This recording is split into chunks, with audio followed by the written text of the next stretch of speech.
Kelly, uma garota de 12 anos, acordou assim com sintomas gripais, não se sentindo muito bem, e pediu aos pais para deixar que ela faltasse à escola. Os pais não viram muito problema nisso, deram um Tilenol reforçado para ela e mandaram ela se deitar. O que eles não sabiam é que seria a última vez que eles veriam a filha deles com vida. E essa história foi só o começo de um caso bizarro de envenenamento que mudou a forma com que a indústria farmacêutica trata os próprios embalagens e medicamentos. Meu nome é Daniela e sejam todos muito bem-vindos a mais um vídeo do meu canal. E hoje a gente vai conversar sobre o estranho caso Tylenol. No dia 29 de 9 de 1982, o Corpo de Bombeiros de Arlington recebe um chamado para atender um homem que está passando mal ali. Eles chegam para atender o Adam Janus e ele já está numa situação meio crítica e ele acaba falecendo. Todo mundo acredita que ele teve ali um infarto, mas ele era um homem de 27 anos, jovem e saudável. Não tinha muito motivo para ter infartado. Aquilo assusta todo mundo, inclusive a família, que se reúne ali para o funeral, onde chega o irmão do Adam, que é o Stanley, e a sua esposa Teresa. E eles estão ali reunidos em família, e o Adam e o Stanley e a Teresa estavam com dor de cabeça, não estavam se sentindo bem, e resolveram tomar um Tylenol reforçado que tinha ali na casa do Adam. A partir do momento que os dois tomam esse medicamento, o Stanley começa a passar mal. É feita uma nova ligação pro corpo de bombeiros e eles falam, não é possível. É na mesma localização do homem que faleceu mais cedo. E eles chegam lá e as duas pessoas estão passando mal. E no final as duas pessoas, tanto o Stanley quanto a Teresa, acabam indo a óbito também. E eles acham aquilo muito estranho, não faz sentido o Adam ter tido um infarto e de repente dois membros da família também tendo aquelas reações, né, ali exageradas e tudo mais. E aí eles chamam, o corpo de bombeiros chamam a enfermeira-chefe ali do sistema de saúde da região, que é a Ellen Jensen. Então ela começou a buscar ali pela casa o que poderia ter levado àquela situação toda. Então ela olhou em geladeira, armário, vê se tipo, podia ter alguma coisa envenenada. E foi onde que lá nos Estados Unidos eles vendem muito remédio em pote, em frasco, né? Então aí foi onde o frasco do Tylenol reforçado chamou a atenção dela. Porque ela contou as cápsulas, viu que tava faltando acho que 6 cápsulas, se não me engano, que fazia sentido de ter cada uma das vítimas tomado 2 cápsulas. E foi aí que se chamou a atenção para o Tylenol, né, que poderia ser algo no Tylenol. Quando essas pessoas elas foram, né, encaminhadas para o hospital, ali o chefe do hospital, né, que é o Dr. Thomas King, ele ficou pensando, cara, o que pode ter levado a essa situação, né? Ele começou a pensar no que não era overdose, né? Teria que, para ter aquela situação ali, chegar naquele ponto, a quantidade tinha que ser muito grande de Tylenol, não ia ser naquela rapidez. Então ele foi pesquisar os tipos de veneno que poderiam ter levado aquilo. Foi onde ele pensou em cianeto e mandou fazer o teste para cianeto no Tylenol reforçado e foi descoberto que sim, tinha cianeto no Tylenol.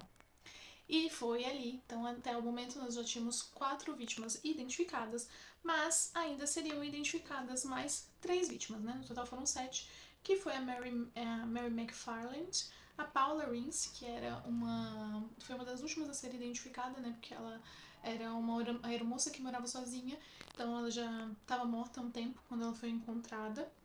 E a Mary Lynn, que tinha 4 filhos, incluindo um recém-nascido, né? E guarda esse nome que ela vai ser importante aí na história, a gente volta pra ela depois. E, gente, quando isso aconteceu, pensa no caos.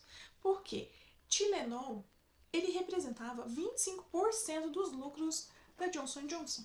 Pra quem não sabe, o Tylenol é da Janssen, hoje em dia, né, que é a Janssen Farmacêutica, que é o braço farmacêutico da Johnson Johnson. E ele representava 35 a 37% do mercado de medicamentos OTCs, né? Esses medicamentos que a gente não precisa de prescrição médica para comprar. De 35 a 37% era Tylenol, isso nos Estados Unidos, né? Os números dos Estados Unidos. Então você pensa no caos que foi. Assim que se ficou sabendo disso, começou a se alertar a população para não fazer uso de Tylenol, que tinha riscos. Aconteceu o maior recall da história, foram 31 milhões de frascos que a Janssen pegou de volta, né, para ver o que ia fazer. E esse medicamento ele era feito pela subsidiária da Janssen, que era a McNeil, Consumer Health. Então, ele podia ser feito em algumas fábricas diferentes, né? Então, eram duas fábricas, uma fábrica na Filadélfia e uma no Texas. Então, aí a princípio foi se ver se poderia ser algum problema em uma dessas fábricas, mas descobriu-se que tinha-se lotes diferentes e lotes que tinham vindo de ambas as fábricas. E todas as mortes ocorreram ali na região metropolitana de Chicago. Então começou-se a pensar que seria uma coisa mais localizada por ali. Sabe como era o frasco, gente? O frasco era um frasco de vidro, tampa de rosca, e o medicamento estava ali dentro em cápsula. Então, era muito fácil adulterar. E aí, no que a polícia trabalhou em cima? Que alguém teria pegado esses frascos dentro das lojas, das farmácias, dos supermercados. Não esqueça que esse é um tipo de medicamento que nos Estados Unidos vendia até em supermercados, nessas lojinhas de conveniência. E essa pessoa teria alterado as cápsulas, colocando cápsulas de cianeto dentro. Com qual objetivo? Ninguém sabe. Desde o começo, desde o princípio, a Johnson Johnson, ou no caso a McNeil, que era subsidiária da Johnson, já foi rapidamente inocentada pelos órgãos regulatórios. Inclusive muito rápido mesmo, né? Teve uma visita de um médico toxicologista ali que era responsável pela parte de saúde da região de Chicago e ele já determinou que não tinha nada a ver com as fábricas. O que é um pouquinho suspeito também, né? Devido a tudo que aconteceu, não ter tido esse aprofundamento aí na investigação. Então começou-se a fazer essa investigação e a Paula, que era aquela vítima, que era a aeromoça, ela foi filmada dentro da loja onde ela comprou o seu Tylenol reforçado. Ela comprou e pagou por aquilo que viria levá-la à morte, infelizmente. E na filmagem tinha uma pessoa atrás dela. E muita gente começou a achar que aquela pessoa ali era a pessoa responsável por ter feito aquilo, tá? Logo, alguns dias depois do acontecido, de ter sido divulgado esse problema de envenenamento, a Johnson recebeu uma carta de extorsão. Nessa carta, a pessoa dizia que ela era responsável pelo que tinha acontecido e se ele não recebesse... Quanto que era, gente? Eu acho que era $1 milhão. $1 milhão. Se ele não recebesse $1 milhão na conta dele, ele iria continuar fazendo vítimas, né, com o medicamento. Nisso começou-se a investigar e esta carta, ela tinha um número de conta onde era para ser depositado esse $1 milhão. E esse $1 milhão era para ser depositado na conta de uma agência de turismo chamada Lakeside Travel, cujo dono era o Frederick Miller McHenry. Mas assim, vocês concordam comigo que é uma coisa meio burra você dar o número da sua conta nesse tipo de extorsão? Então, assim, logo já se imaginou que o dono da conta não seria o responsável pela extorsão, mas sim uma pessoa com a qual ele tinha problemas, que era o Robert Richardson. Esse Robert Richardson, ele era casado com a Nancy Richardson, que tinha sido empregada nessa agência de turismo e foi por isso que eles acabaram tendo um desentendimento e tudo mais. E é o que aconteceu, gente.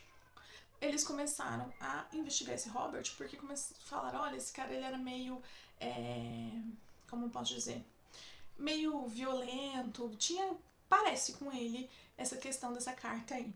Só que esse Robert, ele tinha escrito um artigo pro Chicago Tribune, e nesse artigo que ele tinha escrito tinha uma foto.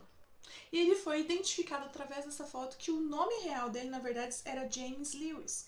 E aí começou-se, então, uma caçada pelos Estados Unidos, pelo James e pela sua esposa Nancy, né? Eles já não estavam morando em Chicago quando isso começou.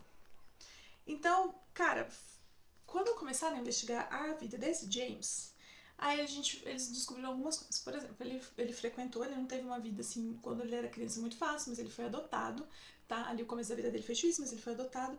Ele fez faculdade na Universidade de Missouri, onde ele conheceu a esposa dele. Eles se casaram e tiveram uma filhinha com síndrome de Down, que era a Tony. Então a Tony tinha síndrome de Down e a Tony nasceu com um problema cardíaco, ela tinha tipo um buraco no coração. E esse buraco meio que foi costurado, foi colocado ali um curativo no buraco do coração dela. Só que esse procedimento, ele abriu quando ela tinha 5 anos de idade e ela veio a falecer. Não teve como salvar a vida da Tony ali com 5 anos de idade. E o que eles descobriram ali investigando o nosso amigo Lewis, né? Que eles tinham um amigo da família que ele era chamado Ray West. Ele era amigo ali do Lewis e tal, começou essa amizade com o Lewis por conta da Toni, né, que ele viu a Toni, fez amizade com a Toni, começou essa amizade com o Lewis, e depois que a Toni morreu, continuou essa amizade com a família. Só que o Ray, ele desapareceu. Chegou um momento ali, o Ray desapareceu, ninguém sabia onde o Ray estava. Foram até a casa do Ray, encontraram um bilhete na porta em que o Ray dizia que tinha ido viajar e não sei o que, e qualquer dúvida era para falar com o James. O James tinha uma empresa de contabilidade junto com a esposa e ele fazia a contabilidade do Ray. Só que, assim, a família do Ray começou a achar tudo aquilo muito estranho, outros amigos do Ray começaram a achar aquilo muito estranho, foram à polícia e conseguiram uma autorização para a polícia entrar na casa do Ray. E quando, já que ninguém conseguia entrar em contato com o Ray, ele não era disso. Aí, quando conseguiram entrar na casa do Ray, que tinha 72 anos na época, eles viram, né, que tinha alguma coisa no sótão que estava pingando, parecia ser sangue. E era sangue. No sótão foi encontrado o corpo do Ray desmembrado, gente. Uma coisa horrorosa. E começou-se a desconfiar do James por alguns motivos. Primeiro, tinha a carta lá na porta, escrita com a letra do James. Tinha um sabonete que tinha pelos, e os pelos combinavam, os cabelos combinavam com o do James, desculpa. E o mais grave de tudo, o James tinha tentado descontar um cheque do Ray em nome dele. Segundo James, era um empréstimo que o Ray tinha feito para ele, tá? Então, assim, tudo levava a crer que teria sido o James que tinha cometido esse assassinato. Então, tanto que foi entrevistado no documentário que eu assisti, os policiais responsáveis por esse caso, eles têm certeza que quem cometeu esse assassinato foi o James. Porém, ele não foi condenado, foi invalidado todas as provas e tudo que foi encontrado, porque houve um erro na leitura dos direitos de Minerva dele. Sabe aquele negócio que a gente vê nos Estados Unidos? Ah, você tem direito disso, daquilo? Aquilo é lei, deve ser feito da forma correta, senão eles falam que não foi respeitado o direito de Minerva, e tudo em torno do caso que foi conseguido a partir daquela situação perde a validade. Provas, confissões, tudo. Então o James saiu livre dessa situação, mas muita gente até hoje acredita que foi ele. Porém, né, voltamos lá ao nosso caso do Tylenol, a carta de extorsão estava ali, foi reconhecida a letra como a letra do James e tudo. E, finalmente, o James ele resolveu mandar uma carta para o Chicago Tribune. E, gente, foi aí o erro dele, né? Que ele estava se achando muito inteligente e tudo mais, mas ele foi, quando ele viu essa carta, a carta tinha um selo. E aí já sabia-se que ele estava em Nova York pelo selo. Segundo ponto, os policiais falaram, aonde em Nova York pode-se ler o Chicago Tribune? E eles descobriram uma biblioteca e descobriram que o James ia pra lá, né, ler nessa biblioteca. E foi aí que eles conseguiram prender o James. O James confessou, sim, ser responsável pela carta de extorsão, porque ele quis, ele não dá muita justificativa, ele fala que foi um erro, né, ele ter feito tal carta, mas ele não era a pessoa que tinha feito a adulteração nos Tylenóis. Ele se responsabilizava apenas pela carta que ele tinha escrito de próprio punho e tudo mais. E ele acabou sendo condenado por esta carta, tá? Mas não pelo assassinato em si. Ah, tem mais uma coisa que o James aprontou. Ele fez fraude financeira, foi descoberto, né? Lembra que ele tinha um escritório de contabilidade?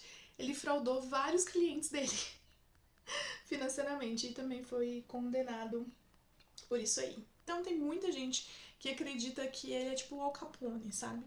Não foi condenado pelo crime do envenenamento dos Tylenóis, mas acabou sendo condenado ali acho que o Al Capone foi por não pagar impostos e no caso dele foi por esse negócio da carta e tudo mais. Só que, gente, então, né, depois que tudo isso aconteceu, em 1983, a Janssen relança o Tylenol, joga de novo no mercado com uma nova embalagem, muito mais protegida.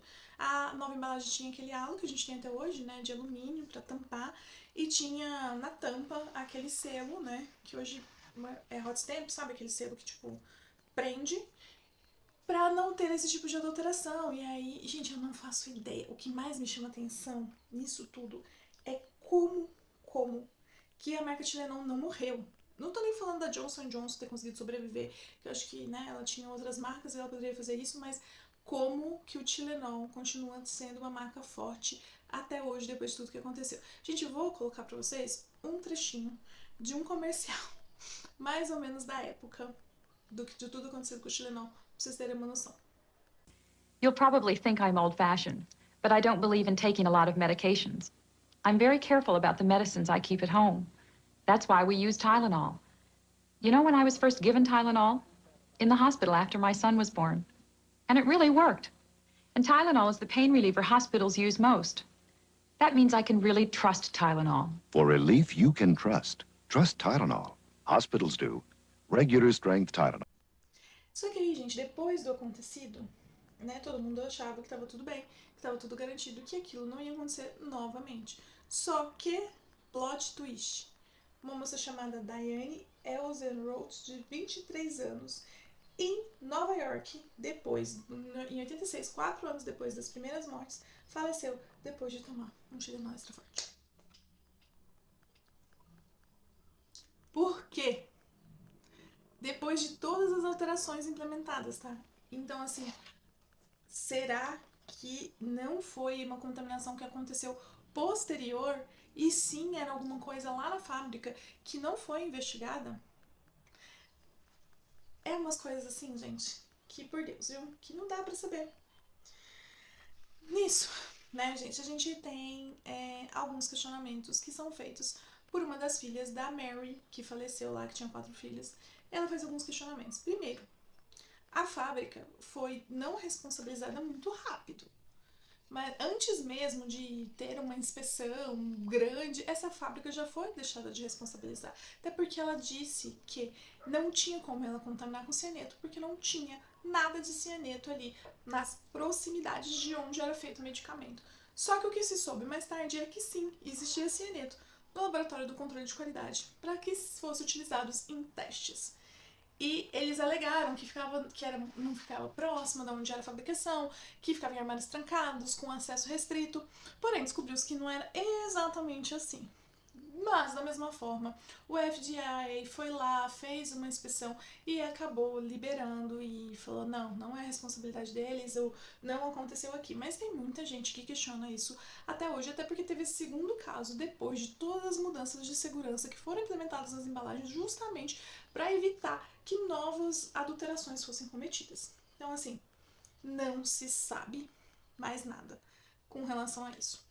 Um outro questionamento que a filha da Mary faz é o seguinte, ela diz que a mãe dela provavelmente conseguiu esse medicamento no hospital. Por quê? Na casa deles não tinha Tylenol extra forte, tinha um Tylenol normal e tinha algumas cápsulas de Tylenol extra forte dentro, porque elas são de cores diferentes. Então, o que ela acredita é que a mãe, ao receber alta do hospital, era um medicamento, como vocês viram no comercial, recomendado para mãezinhas, né, que tinham acabado de ter seus filhos, e ela teria vindo com algumas cápsulas unitárias do hospital, que vem em uma outra embalagem diferente da do frasco. E sendo uma farmácia de hospital que tem muito mais controle, seria muito mais difícil para que aquela contaminação tivesse sido propositalmente feita daquela forma. Um outro caso que não foi devidamente investigado é que alguns policiais, alguns dias antes do ocorrido, eles estavam indo jantar, pararam para ir jantar, e eles viram num beco várias caixas jogadas de Tylenol, com cápsulas abertas e etc. E eles manusearam essas coisas, eles acharam que era alguma coisa com relação a drogas, algum ponto ali de droga mesmo. E eles manusearam essas caixas e depois de manusear elas, eles começaram a passar mal. Só que eles não faleceram, eles foram levados para o hospital e conseguiram sobreviver. E isso não foi associado ao caso do Tylenol, não foi ligado ali, não foi devidamente investigado, segundo a filha da Mary, né? Ela aponta. Além do James, teve um outro suspeito que foi o Roger Arnold. E ele, o que acontece? Ele trabalhava na Jewish Food Stores, que era um dos locais que armazenava Tylenol ali para aquelas lojas. E ele foi apontado como um suspeito por uma denúncia ali, por uma pessoa, um dono de um bar. O denunciou, falou que ouviu ele falando sobre isso, tá? Não tem nada muito forte com relação a esse suspeito, só que ele acabou sendo preso por quê?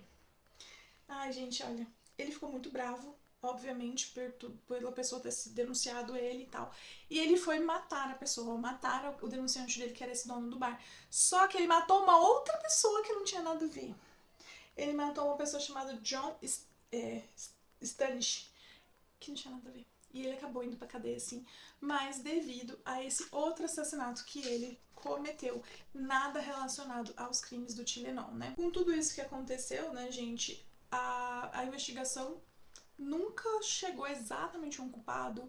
O FBI, ele reabriu o caso nos anos 2000, se eu não me engano, 2006, só que sempre investigando o James, tentando achar alguma forma de provar que o James foi o responsável, mas eles não conseguiram essas provas, não conseguiram realmente dizer que o James ali era o culpado.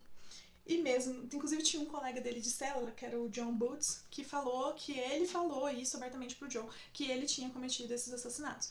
E ele alega que não, né? Que um preso fala qualquer coisa pra ver a sua pena ser diminuída. E eu tenho que acreditar nele, né?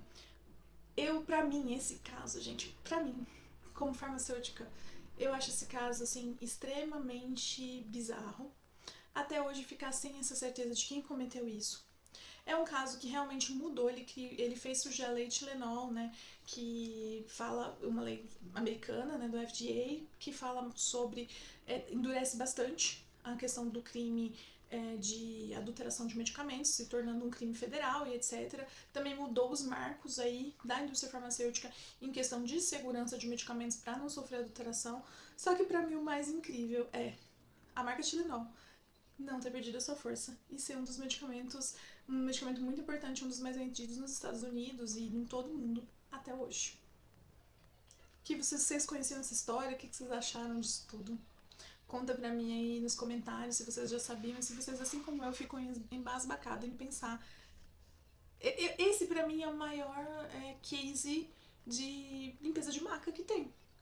Gente, é tão grande o case de limpeza de marca que o presidente da Johnson Johnson da época, como é que era o nome dele, gente? Eu tenho aqui em algum lugar. James Burke. Ele recebeu a medalha presidencial da liberdade, que é a mais alta condecoração civil dos Estados Unidos, pela forma que ele agiu com tudo o que aconteceu. A empresa não quebrou, eles não perderam a marca, e o seu presidente ainda recebeu a maior honraria civil do governo norte-americano. Se isso não é um case a ser estudado profundamente por todo mundo que gerencia crise, eu não sei o que mais é. E, sinceramente, nem sei se o gerenciamento de crise deles foi tão bom assim no início. Eu não sei. Realmente, não entendo exatamente a força que essa empresa teve pra contornar tudo isso. Bom, é isso, gente. Vou encerrando por aqui.